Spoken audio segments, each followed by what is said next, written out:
Olá, pessoal. Tudo bem? Espero que vocês estejam bem. Essa é mais uma aula remota, gravada, que compõe a base curricular do sexto ano. E nessa base curricular do sexto ano, nós já atingimos o conteúdo chamado Roma. E vamos caminhando aqui, a passos largos para chegarmos ao período imperial. Ainda estamos no período que antecede a esse que eu falei agora há pouco, antecede ao Império. Estamos na República e a República percebe que ela está desgastada, precisando tomar algumas iniciativas, algumas medidas, e por conta disso divide o território, não é, em três governantes, em triunvirato. No entanto, o que ocorre é que essa divisão vai trazer, por outro lado, uma série de situações. Entre essas situações, as disputas entre os três governantes, os três administradores, vamos colocar assim, os três cônsules, um termo que possa determinar o poder desses três. Nós vimos, que a sociedade romana passa por agitações, passa por momentos de dificuldades em ter paz, em ter tranquilidade. Por que isso?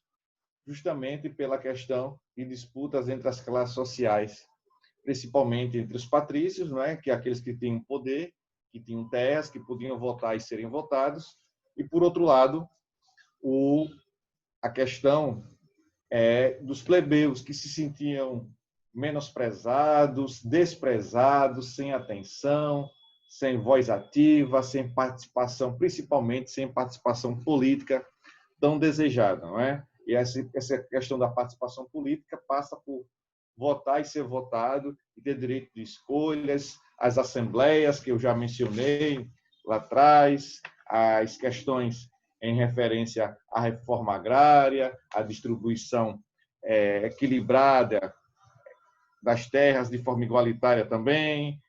Os irmãos Graco, Tibério e Caio Graco tentam fazer algumas mudanças em relação a isso, não tem o resultado esperado. Essa reforma agrária, a gente já mencionou a estrutura dela, o significado dela, que é uma estrutura política e econômica que visa distribuir terras cultiváveis de forma igualitária, não é?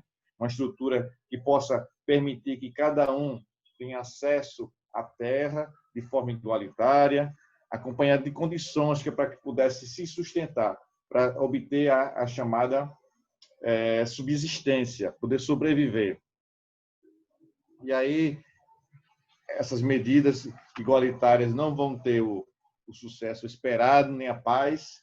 Temos a crise e a decadência da República Romana e uma tentativa de sair dessa crise, as crises sociais entre os patrícios, a nova classe social também dos homens novos. A tentativa de sair dessa crise passa pela criação do primeiro triunvirato. O primeiro triunvirato, nós já vimos aqui, só fazendo um processo revisional, vimos que aparece Caio Pompeu, Crasso e Júlio César. Cada um vai dominar um território de Roma. E aí, com isso, percebemos que de três resta dois, e Júlio César consegue sobressair entre os outros dois. Pompeu e Júlio César são apenas dois triunviros, e os senadores passaram a apanhar Pompeu, mas César tinha claros objetivos de tornar-se governante absoluto, e ele consegue essa governança, não é? Consegue essa governança, e ele vai receber o título de ditador vitalício de Roma. Tomar medidas populares, ele vai distribuir terras para seu exército, porque ele sabia, Júlio César, nesse primeiro triunvirato, ele distribuindo terras para seu exército, ele iria conseguir controlar seu exército de uma possível revolta, de uma possível rebelião, e, ao mesmo tempo, financiou a construção de obras públicas que davam emprego à plebe. Então, a plebe que estava ansiosa, desejosa, querendo muito uma participação efetiva, ainda não vai ter essa participação efetiva, mas sim a construção de obras públicas com o objetivo de trazer uma maior facilidade, uma melhoria para a vida dos plebeus. E, além disso, colonizou novas regiões, escravizando os povos que trabalhavam nos campos, liberando os plebeus para novas atividades e maior participação política. Tivemos, então, o segundo triunvirato, na página 241. Tivemos a morte de Júlio César, aquela célebre frase, até tu, Brutus, que Brutus era seu sobrinho, e ele traiu Júlio César, colaborando para a morte do seu tio. E o segundo triunvirato chega com uma perspectiva muito grande, que as coisas pudessem mudar, que os desacertos, que os erros cometidos no primeiro não voltassem a ocorrer no segundo triunvirato. Pois bem, na página 241 nós temos aqui a seguinte situação. O Senado estava fortalecido mais uma vez com a morte de Júlio César. O Senado, que havia perdido força com a crise da República, agora volta a ter força. No entanto, teve de acalmar a população que adorava o ditador, pois a qualquer momento poderia estourar um grave conflito social em Roma. Diante disso, o Senado resolveu organizar mais uma vez o sistema político, criando o segundo triunvirato. Esse triunvirato era composto pelo cônsul Marco Antônio, comandante da cavalaria, Lépido e Otávio, filho de César. Todos tinham relações próximas com Júlio César. Mais uma vez, a disputa pelo controle político de Roma desfez o triunvirato. Olha aí, a disputa pelo poder, pelo controle político, vai fazer com que o segundo triunvirato se desfaça. Otávio, filho de César, derrotou Marco Antônio, que havia se aliado à rainha do Egito, Cleópatra, em 32 a.C. Conquistou o Egito e venceu também Lépido. Chegava ao fim não só o segundo triunvirato, mas também o período republicano romano. Pois bem, sempre o nosso livro, sempre é exagero, mas vez por outra, de vez em quando, o nosso livro apresenta situações como aconteceu, pedindo que a gente faça uma viagem histórica de forma mais profunda. Nesse momento, nas nossas aulas, nós também fazemos essas viagens, entramos numa máquina do tempo e retrocedemos para conhecer o que foi que aconteceu em períodos anteriores. Aqui, nesse momento, estamos no período 32, no ano 32 a.C. Uma das histórias mais marcantes do período republicano e que também despertou curiosidade de historiadores ao longo do tempo é a da rainha egípcia. Vamos ver essa curiosidade aqui. Egípcia Cleópatra.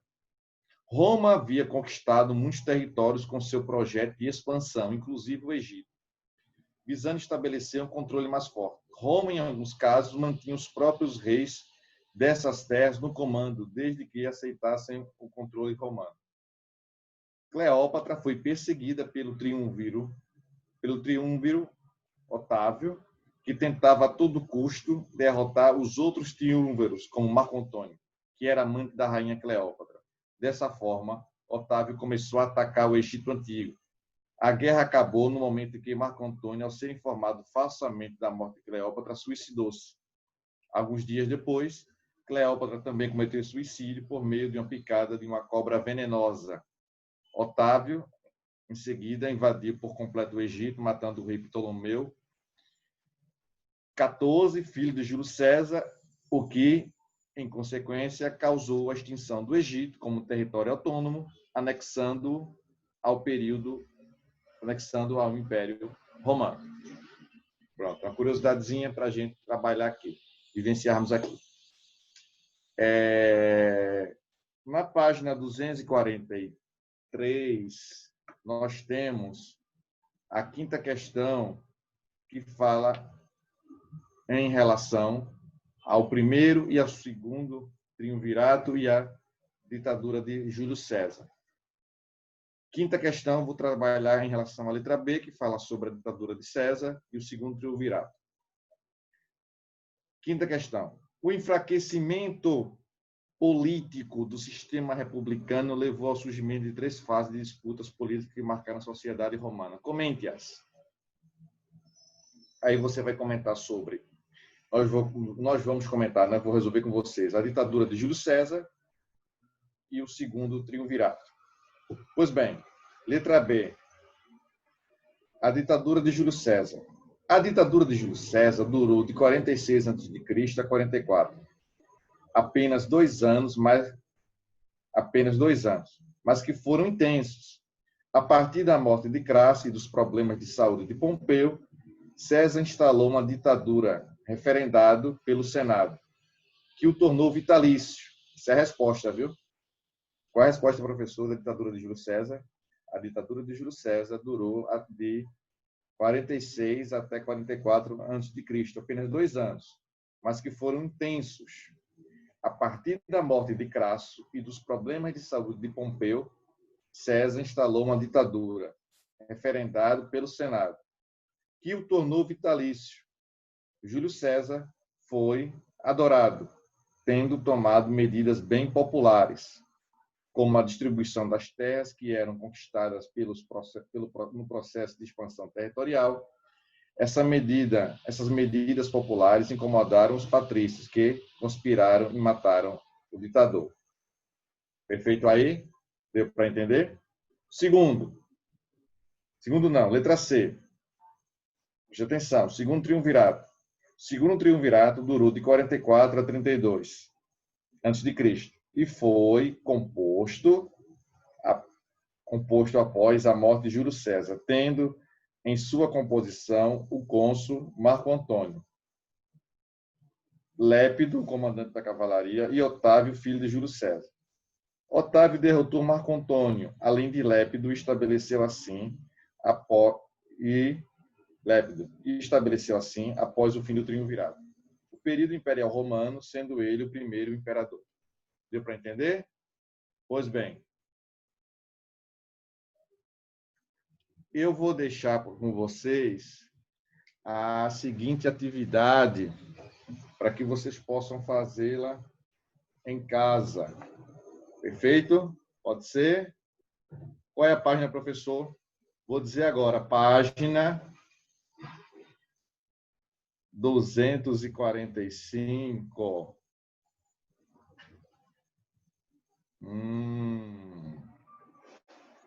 245. Perfeito, então? 245.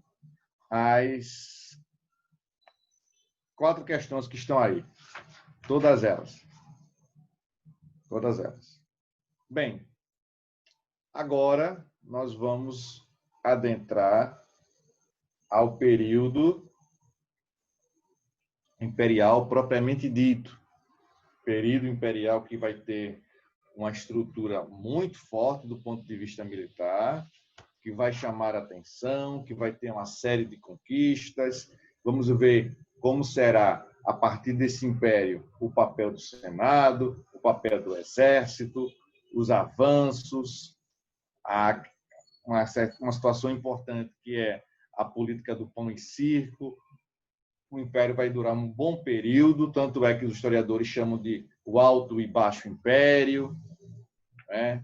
E o fator econômico, o fator político e a queda do Império Romano.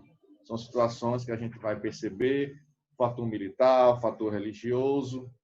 Pois bem, esse império, ele cresce, ele se desenvolve, fica numa extensão territorial muito grande, uma quantidade de pessoas também vivendo dentro dos territórios do Império Romano, também muito grande, e isso será um problema lá na frente.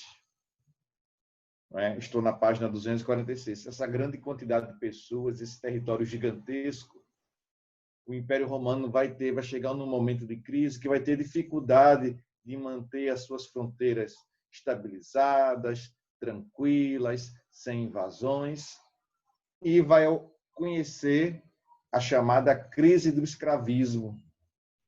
Pouca quantidade de escravos para dar conta da máquina, da engenharia econômica, do funcionamento da economia do Império Romano.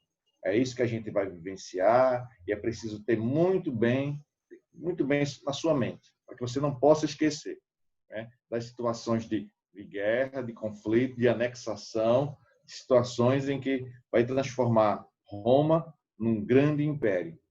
E também a gente vai perceber como vai se dar, conhecer, estou somente fazendo uma introdução e buscando facilitar seu entendimento. Quando a gente chegar no conteúdo, num trecho do conteúdo do Império Romano, que é a política do pão e circo. Como surgiu, de que maneira surgiu, o que é que vai trazer de benefício para a população, e a gente pode fazer analogias de governos, enfim.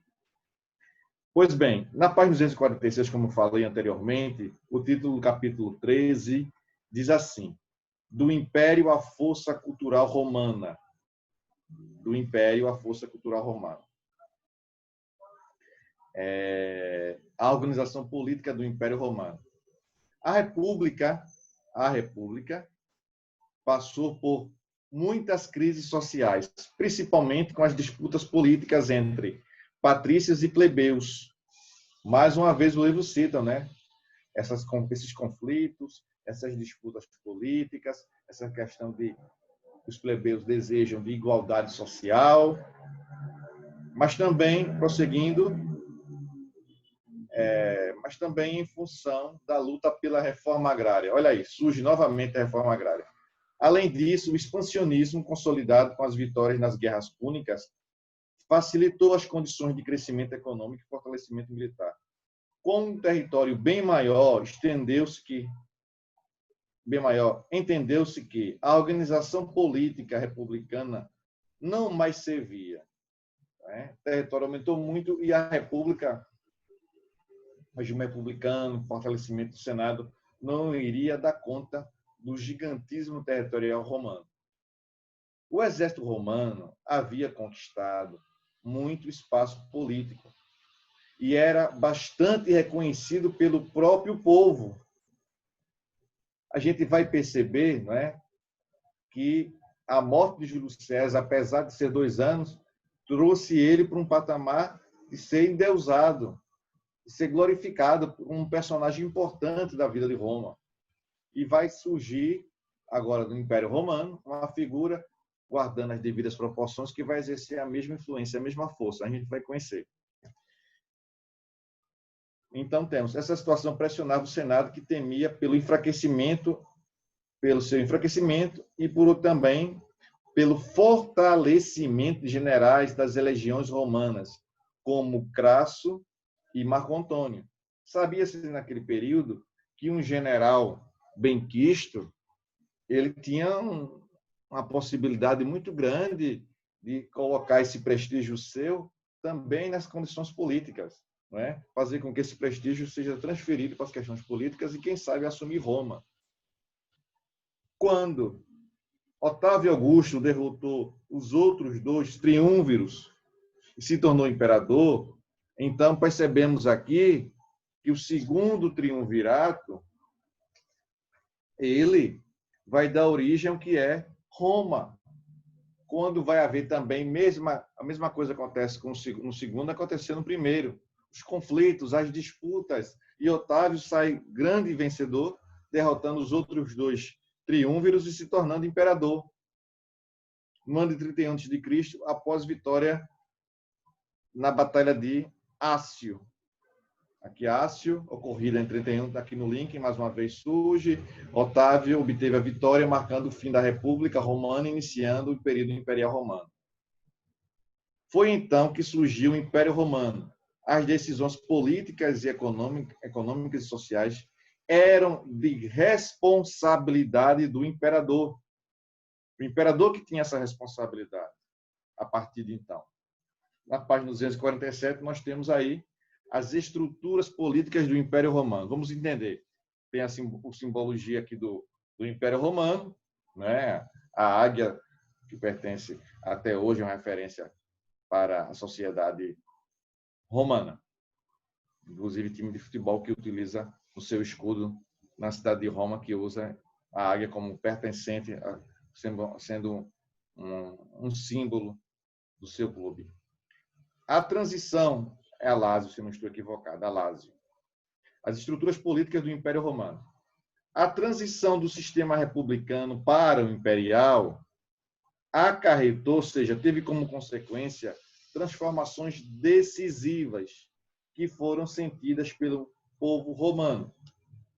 O imperador passou a ter grandes responsabilidades na administração daquela civilização enorme do ponto de vista territorial e de organização política complexa.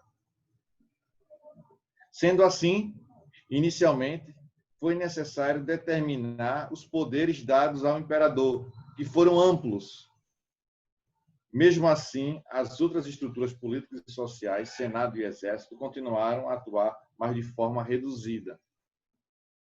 Então, a gente percebe aqui os poderes do imperador cada vez se ampliando.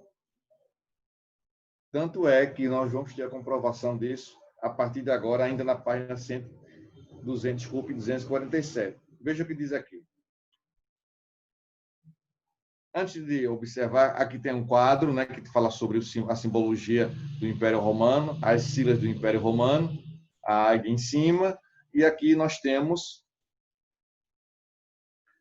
um trecho, a legenda para o quadro, para a paisagem, aqui, o quadro que está aqui. Quando Otávio deu fim ao segundo triunvirato e limitou o poder do Senado, Roma passou a ser um império. Na figura, o símbolo destinado a todo imperador romano, com a sigla que quer dizer Senatus Populesque Romanus, o Senado e o povo romano. O Senado e o povo romano. O imperador, vamos observar aqui agora qual era a função exercida pelo imperador.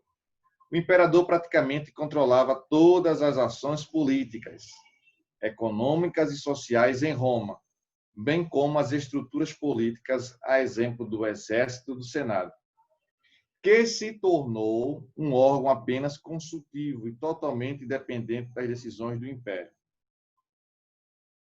Até mesmo o povo, independente da classe social, não tinha mais participação política alguma. Olha aí, com a chegada do Império, a população não vai participar da vida política de Roma. Interessante isso, não é importante a gente ter isso aí, né? Visto que as funções de cônsul e tribuno se tornaram responsabilidades do imperador. Então, ele trouxe para ele toda uma responsabilidade, passando a ser cônsul e tribuno. O soberano do império acumulou também, veja como ele concentrou poderes aí, observe bem. Ele passou a ter a função de cônsul, de tribuno, prosseguindo aí. O soberano do império acumulou também as atribuições das magistraturas, zelar pelos bens públicos, estabelecer leis, impostos e tributos. Ademais, ele defendia os cultos religiosos. Vamos observar agora o que acontecia na sucessão. Se caso ele viesse a falecer, como é que seria isso? Com a morte do imperador, sua sucessão era cercada de dúvidas e movimentações políticas. O sucessor deveria ser escolhido pelo Senado, mas, na prática, o imperador já escolhia seu sucessor, que geralmente era seu filho mais velho, ou, em alguns casos, parentes próximos. Na página 248, nós vamos observar o gigantismo de Roma através do mapa político do Império Romano, a extensão territorial romana. Observem aí. chama a atenção muito. Veja a quantidade de território que estava sob domínio romano. Muito importante a gente ter essa noção aqui nas aulas de geografia, nas aulas de história, fazer essa atitude interdisciplinar com geografia. Percebam bem, é bom que a gente tenha em mente muito isso. O Senado e o imperador compunham as únicas estruturas políticas do império. O imperador, a quem se atribuía o título de príncipe senatus, primeiro senador, era a força máxima. Embora tivesse perdido muita força política, o Senado conservou algumas funções, ao contrário das assembleias, que não mais exerciam um papel decisivo. Olha aí, voltando. O Senado e o imperador compunham as únicas estruturas políticas do império. Agora, claro que o Senado perdeu um pouquinho de força se comparado com a situação que era vivenciada na República. O imperador, a quem se atribuía o título de príncipe senatus, era a força máxima, embora tivesse perdido muita força política. O Senado conservou algumas funções, ao contrário das assembleias que não mais exerciam um papel decisivo. Bom, as assembleias perderam função. Eu até comentei sobre isso na aula de hoje, que as assembleias vão perdendo a sua razão de ser, a razão de existir. Dentre as responsabilidades dos senadores, destacava-se a elaboração das leis, a orientação ao líder do império e a indicação dos sucessores ao cargo do imperador. Olha aí, dentre as responsabilidades dos senadores, agora no período imperial, destacavam-se a elaboração das leis, elaborar leis, orientação ao líder do império, orientar o imperador, e a indicação dos sucessores ao cargo do imperador, que deveria seguir a regra de sucessão familiar. As relações entre imperadores e Senado foram conturbadas, com várias tentativas de golpe pelos senadores de limitação de poder destes por parte dos imperadores. Então, havia aqui um conflito, não é?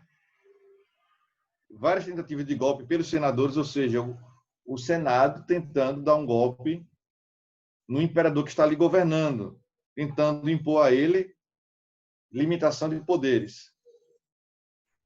Com isso, vamos entender como se deu o processo em que o exército surge nessa conjuntura toda aqui, nessa situação.